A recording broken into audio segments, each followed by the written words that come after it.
was about 9 years old when he and his family, in 1620, made the journey aboard the Mayflower to America. Love is here to share memories of coming to America and of the Pilgrim's first year in America. Welcome, Love. It is a pleasure to be your guest in this biography. I can tell from some of the faces of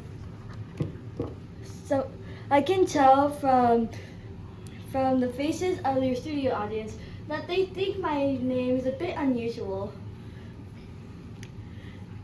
Did you know that one of my brother's name was wrestling? I also had two sisters named Patience and Fear. No way. My other brother Jonathan had the more common of names. Let's start the questioning of our guest with audience questioner 1. What would you like to ask Love? There were 102 passengers on the Mayflower Sea Link. The Sea Link took 66 days to cross the Atlantic Ocean from England. The original destination was Virginia. But instead, the Mayflower was blown off course and the Pilgrims rounded much further north. Was it true that the passengers wore the same clothing for the entire trip? Tell us more about the journey across the Atlantic Ocean. We actually started the voyage and had to return not once but 2 times. You see, we were making the voyage with another ship, the Speedwell, but it began to leak, and so we returned it to England for it to be patched and made seaworthy. About 300 miles into the crossing, it began to leak again, so it returned to England. The captain of the Mayflower decided that we would go alone. And yes, there weren't any bathrooms or showers. There wasn't any water to spare to wash clothes, so we didn't bathe or change our clothing for the entire trip. Ew. I remember reading that one of the passengers was swept overboard. His name was John Howland. Fortunately, he was rescued. Another person, a crew member, also swept overboard and drowned. Can you tell us more about the problems you faced across the Atlantic? Well, it was a difficult journey. There were lots of stormy weather making for rough seas. Many of the passengers got very seasick. There was also a constant fear of pirates. Probably the most dangerous part of this trip was when a support beam of the Mayflower was damaged from a storm. Some say parts of a printing press was used to brace up the beam. Oh, and I remember few people were upset with the crew member drowning. He was very mean and said it was the will of God that he was washed overboard. The first child born that first winter was named Peregrine White. He actually landed on the tip of Cape Cod on November 11, 1620. Why didn't you stay at that location, which is present-day Provincetown, Massachusetts? The sandy land of Cape Cod wasn't good for planting crops. Our leaders wanted to find fertile land to settle. Several suggested the Mayflower cross Cape Cod Bay to Plymouth, which is what we did. Plymouth was centered on 2 hills. This provided protection. Also, the area was also for its fresh water source, and the area had already been cleared by previous Native American tribes. The first winter was very difficult. In fact, only 51 of the 102 people survived the first winter. I bet that the dead were buried at night so that the Native Americans were not aware of the dwelling population in the colony. Tell us a bit more about what it was like being a child at Plymouth Colony. Yes, it was a very difficult first year. If we had free time, the other children and I like to play ball games and board games such as 9-Man Morris. We played pick up jack straws, toss sticks, and we played marbles. It was custom for kids to bow and curtsy for our parents. Can you show us how to bow and curtsy?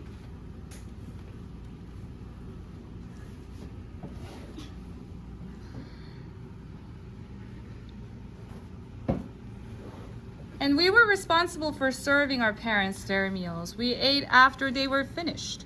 And this might be of interest. Boys wear gowns until the age of 7. Then boys such as me were breeched, given adult male clothing to wear. 2 Native Americans were the most helpful to the Pilgrims. Squantos both spoke English, so they were able to communicate between the Pilgrims and Native people, the Wampanoags. Funny name. Additionally, Squanto showed the Pilgrims how to use fish heads as a type of fertilizer. He told the Pilgrims to plant the fish heads with the seeds to help them grow. What other ideas did the natives share with the Pilgrims?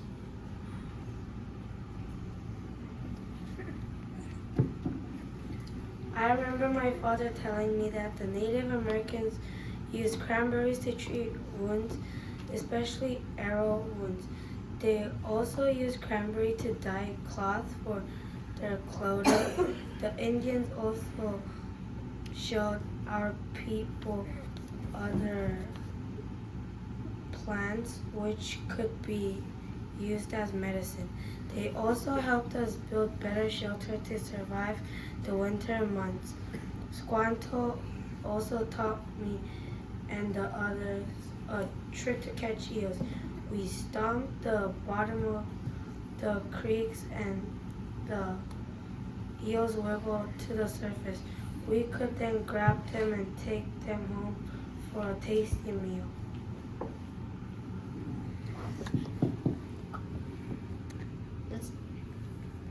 The survivors were so grateful to be alive that they decided to have a feast to celebrate. They invited the Wampogs to come. It wasn't called Thanksgiving. Can you tell us how the idea came about?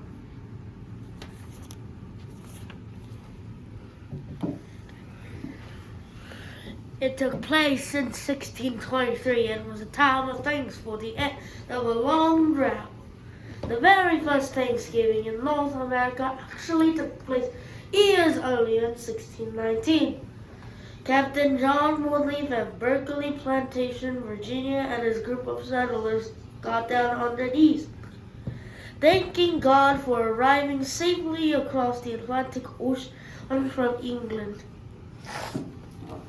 Historians aren't really sure what was actually eaten on the first Thanksgiving or Harvest Feast of 1621. It wasn't recorded that wild fowl and venison were probably on the menu, a basic food of colonists, but there weren't mashed potatoes, cranberry sauce, or pumpkin pie with whipped cream. Why didn't you have pies or mashed potatoes, Mike?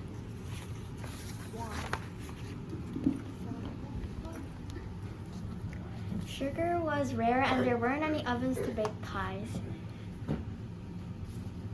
Potatoes weren't available either for the colonists or the Native Americans at the time.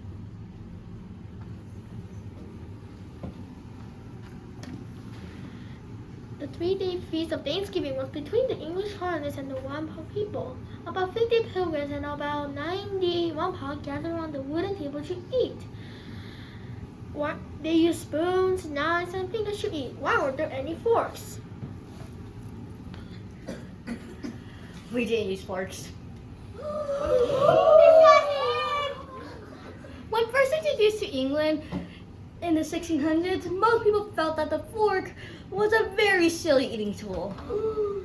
God gave man hands to eat, so the fork was unnecessary. Soon, wealthy people started to use forks made out of expensive materials to show off to their guests. Eventually, everyone started using them.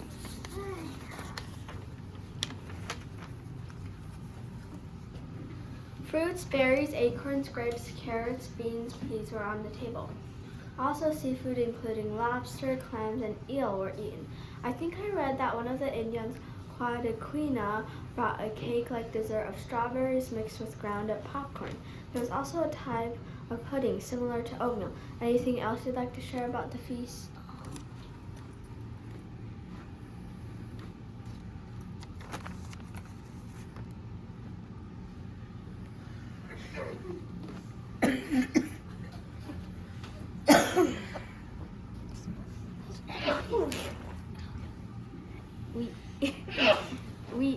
had clothes hung over shoulders to use napkins and for use when grabbing hot items.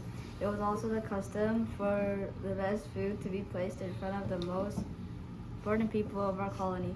The rest ate only what was closest to them.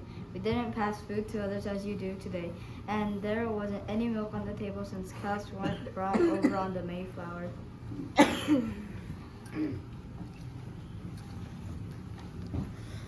Love Brewster would eventually go on to found the town of Bridgewater. Thanks so very much, Love, for being a guest on my talk show. We all certainly learned a lot of information about your life and times. Thank you.